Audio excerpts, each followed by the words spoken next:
Bismillahirrahmanirrahim. Assalamualaikum warahmatullahi wabarakatuh.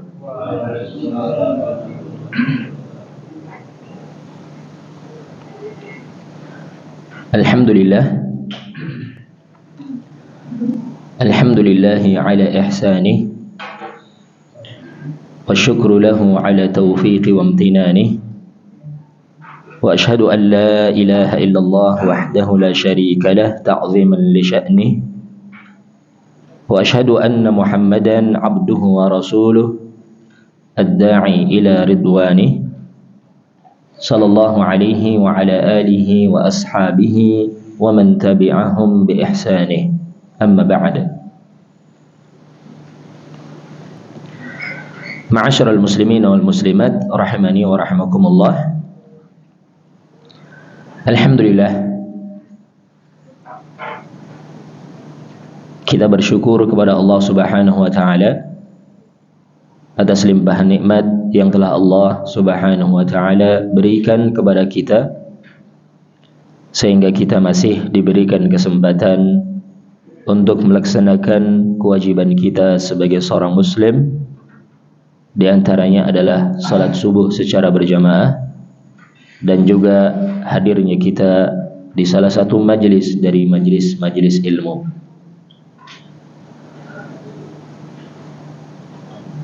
Kita berharap amalan kita ini diterima di sisi Allah Subhanahu wa taala dan menjadi sebab dimudahkannya jalan kita menuju ke syurganya kelak. Salawat serta salam semoga tetap terlimpahkan kepada uswatun hasanah kita, suri teladan kita, baginda Nabi kita Muhammad sallallahu alaihi wasallam, yang kita nanti-nantikan syafaatnya di yaumul qiyamah kelak. Ma'asyiral muslimin wal muslimat rahimani wa rahimakumullah. Kita lanjutkan kembali kajian kita dari membaca kitab Al-Arba'un Hadithan fi Fadli La Ilaha Illallah karya Syekh Muhammad Marzuq Ad-Da'jani hafizahullah ta'ala. Dan sekarang kita masuk di hadis yang ke-7.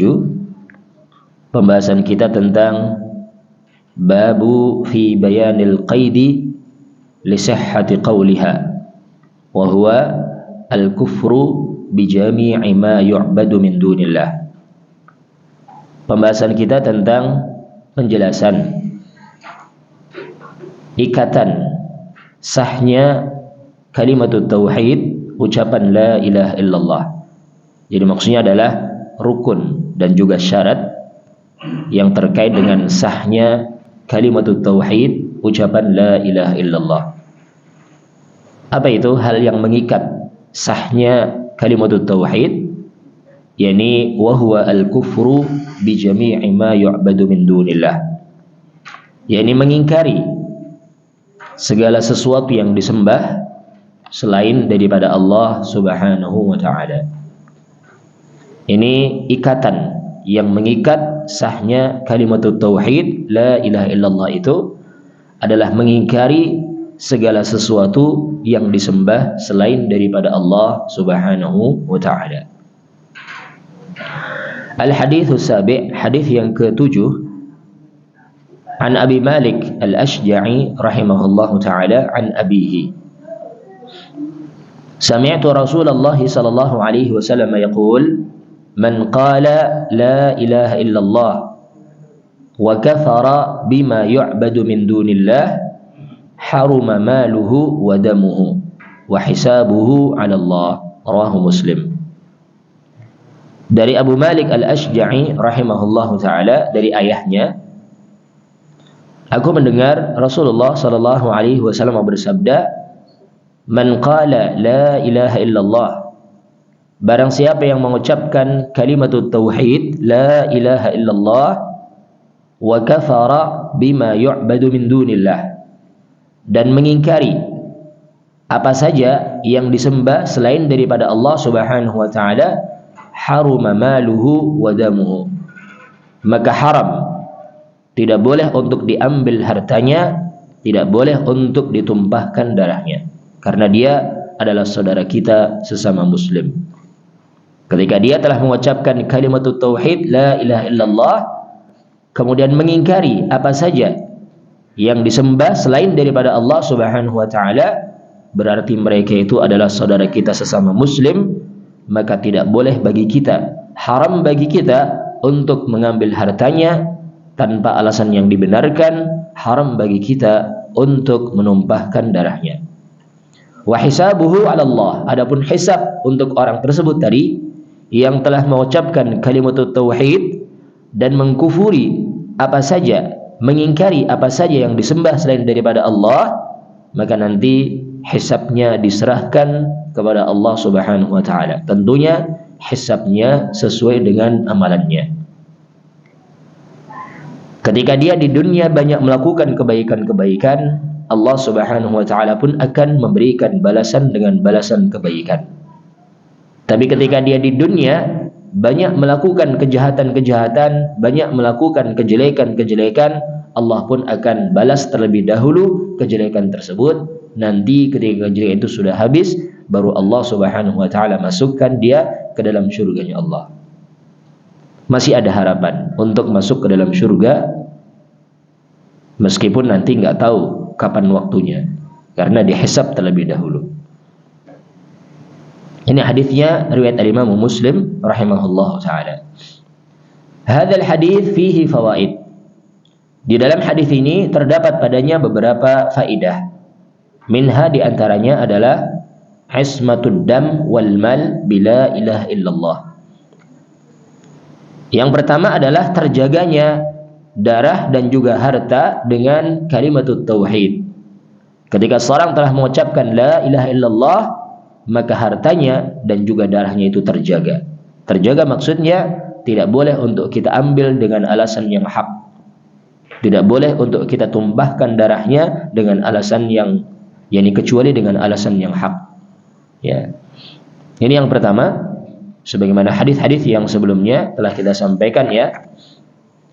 Yani umirtu an uqatilan nasa hatta yaqulu la ilaha illallah, faman qala la ilaha illallah faqad 'asama minni maluhu wa nafsuhu, faqad 'asama minni malahu wa nafsuhu illa bihaqqihi.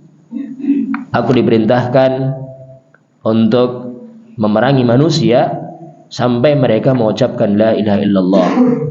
Kalau mereka telah mengucapkan la ilaha illallah, maka terjagalah dariku hartanya, jiwanya, kecuali dengan alasan yang hak. Ini sama dengan hadis yang sebelumnya terkait dengan terjaganya darah dan juga harta bagi ahlu tauhid.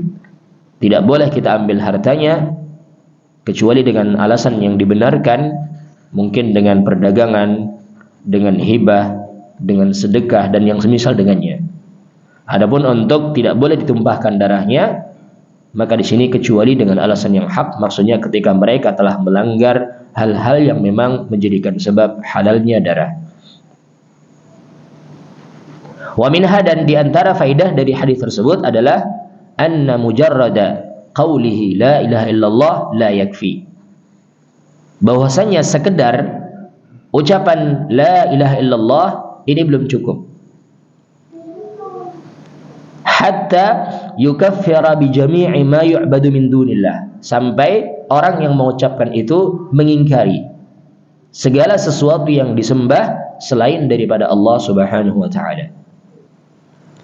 Wa bihadza yatabayyanu khata'ul maghrurin alladhina yadhunnuna anna mujarradan nutqi biha kafin lidukhuli fil Islam aw thubutihi. Maka dengan hal ini jelaslah, nampaklah kesalahan orang-orang yang tertipu. Jadi mereka orang-orang yang menyangka bahwasanya sekedar ucapan la ilaha illallah itu sudah cukup masuknya dia ke dalam Islam, ataukah ditetapkannya dia sebagai seorang muslim. Ternyata bukan hanya sekedar ucapan di lisan dengan kalimat tauhid, tapi harus mengingkari segala sesuatu yang disembah selain daripada Allah Subhanahu wa taala. Tidak cukup seorang hanyalah mengucapkan la ilaha illallah sampai dia mengingkari segala sesuatu yang disembah selain daripada Allah. Kalau misalkan ada orang yang mengucapkan la ilaha illallah, tapi dia masih datang ke gereja untuk ikut kebaktian, kira-kira kita katakan muslim atau bukan? Bukan. Karena dia mengakui Allah sebagai sesembahan, tapi dia belum mengingkari sesembahan selain Allah. Ada orang mungkin dia secara lisan mengucapkan la ilaha illallah, tapi dia masih datang ke tempat ibadah selain Islam untuk melakukan ritual ibadah bersama para pemeluknya. Masih masuk ke wihara untuk ikut melakukan ritual ibadah di sana, masih masuk ke pura, masih masuk ke tempat-tempat ibadah yang lain. Maka ini semuanya ucapan la ilaha illallah itu tidak berguna bagi orang yang mengucapkannya sampai dia itu mengingkari segala sesuatu yang disembah selain daripada Allah Subhanahu wa taala. Wa hadha la yatimmu lahu hatta yuhaqqiqa ruknai hadhil kalimah. Hal ini tidaklah akan sempurna baginya, sekedar ucapan la ilaha illallah tidak akan sempurna baginya sampai dia itu merealisasikan dua rukun dari kalimat ini.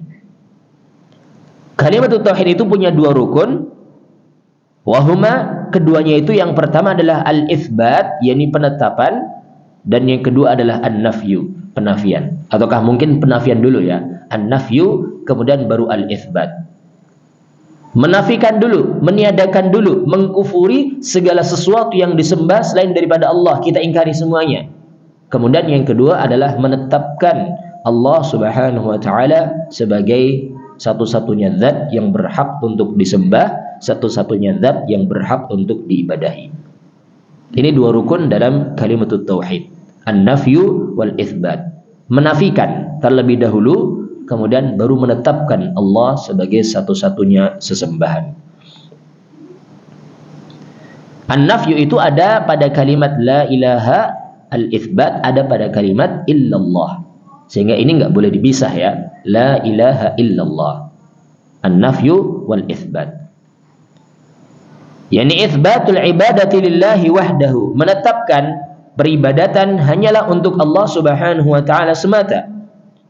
Wa nafyu ibadati ma siwahu, dan menafikan peribadatan kepada selain Allah. Wa bihadza yatahaqqaqu at-tamassuk bihadhil kalimah. Maka dengan hal ini akan terrealisasikanlah berpegang teguh dengan kalimat ini.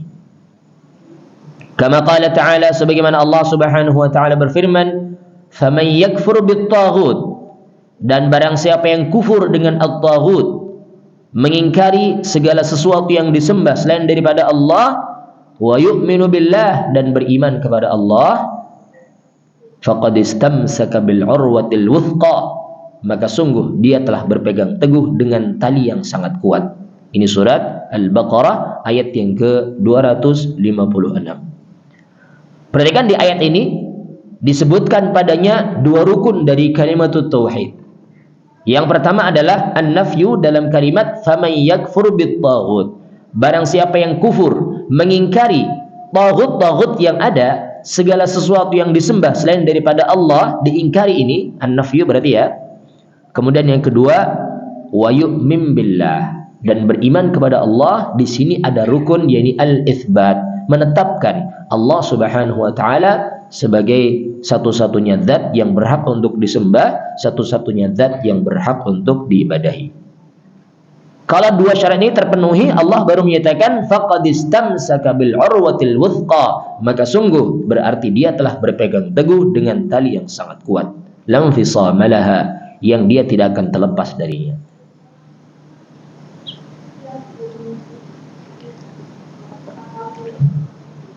Qala Ibnu Katsir rahimahullahu taala mufassiran li hadhihi al-ayah.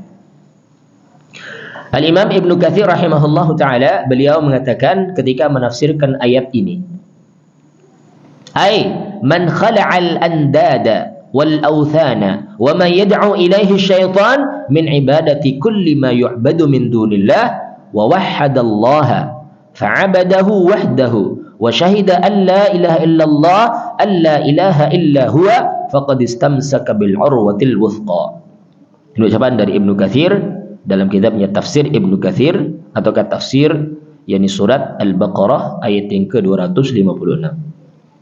Ibnu Katsir rahimahullahu taala mengatakan ketika menafsirkan ayat ini, aiman khala'al andada, barang siapa yang meninggalkan tandingan-tandingan selain daripada Allah, wal authana, dan juga berhala-berhala, wa may yad'u ilahi syaitan, dan apa saja yang syaitan menyeru kepadanya, min ibadati kulli ma yu'badu min dunillah, berupa peribadatan kepada segala sesuatu yang disembah selain daripada Allah, diingkari semuanya ini, ditinggalkan semua ini. Kemudian wa wahhadallaha, tadi kan menafikan ya, an-nafyu, sekarang al-itsbat. Menetapkan Allah Subhanahu wa taala, mentauhidkan Allah Subhanahu wa taala, mengesahkan Allah Subhanahu wa taala, fa'abadahu wahdahu, dan juga beribadah hanyalah kepadanya semata. Wa syahida an la ilaha illa huwa, dan dia bersaksi bahwasanya tiada sesembahan yang berhak disembah selain Dia, yakni Allah Subhanahu wa taala. Faqad istamsaka bil urwatil wuthqa, maka sungguh dia telah berpegang teguh dengan tali yang sangat kuat. Ini penjelasan dari surat Al-Baqarah ayat yang ke-256 dari Al-Imam Ibnu Katsir rahimahullahu taala di dalam tafsirnya. Perhatikan di ayat tersebut terdapat qaid, yakni pengikat yang mengikat sahnya dari kalimat tauhid. Ada dua. Dan ini adalah merupakan rukun dari kalimat tauhid, yakni an-nafyu wal itsbat. Menafikan segala yang disembah oleh manusia, apapun bentuknya, siapapun namanya, diingkari semuanya, kemudian ditetapkan Allah Subhanahu wa taala sebagai satu-satunya zat yang berhak untuk disembah, satu-satunya zat yang berhak untuk diibadahi. Kemudian beliau menyatakan wal urwatul wuthqa, yang dimaksud dengan al-urwatul wuthqa, tali yang sangat kuat itu, hiya qaulu la ilaha illallah, yakni kalimatut tauhid la ilaha illallah. Kama warada an Sa'id ibn Jubair wad-Dhahhak wa ghairihima. Sebagaimana hal itu juga datang dari ucapan Sa'id ibn Jubair dan juga Imam Ad-Dhahhak dan yang selain beliau berdua. Mereka berpendapat bahwasanya yang dimaksud dengan al-urwatul wuthqa itu adalah kalimatut tauhid la ilaha illallah. Di sini jelas bahwasanya pada ucapan la ilaha illallah itu harus terpenuhi padanya rukun dan syaratnya. Tidak sekedar, bukan hanya sekedar ucapan di lisan saja, tapi harus pula terpenuhi dua rukunnya sekaligus, yakni menafikan ataukah meniadakan segala sesuatu yang disembah oleh manusia, ditiadakan seluruhnya, kemudian menetapkan Allah Subhanahu wa taala sebagai satu-satunya zat yang berhak untuk disembah. Ini selesai pembahasan hadis yang ke-7. Adapun syaratnya ini sudah pernah kita sampaikan di majelis ini ya. Kalau rukunnya tadi ada dua, an-nafyu wal itsbat. An-nafyu ada pada kalimat la ilaha, al-itsbat ada pada kalimat illallah. Sehingga la ilaha illallah itu dua rukunnya nggak boleh dipisah. Kemudian syaratnya ada 7. Masih ingat ya? Ilmun yaqinun wa ikhlasun wa sidquka mahabbatin wa inqiyadin wal qabuli laha. Ini syarat dari kalimatut tauhid. Kalau tadi 2 rukunnya, sekarang ada 7 syaratnya. Ilmun yaqinun wa ikhlasun wa sidquka mahabbatin wa inqiyadin wal qabuli laha. 7 syarat ini ya. Yang pertama adalah ilmu. Seorang harus punya ilmu tentang kalimatut tauhid tersebut. Fa'lam annahu la ilaha illallah. Ilmuilah, ketahuilah bahwasanya tiada sesembahan yang berhak disembah selain Allah. Kemudian yang kedua adalah apa? Yakin. Kemudian yang ketiga adalah ikhlas. Ilmun yaqinun wa ikhlasun. Yang keempat wasidquka. Jujur dalam ucapannya. Ya. Mahabbatin, yang kelima adalah mahabbah disertai dengan rasa cinta, wangqiyadin, ketundukan hati, wal qabulillaha, dan penerimaan dengan anggota badan. Ini 7 syarat dari la ilaha illallah. Selain 2 rukun tadi juga ada 7 syarat. Dengannya baru benar kalimat tauhid yang seorang ucapkan itu.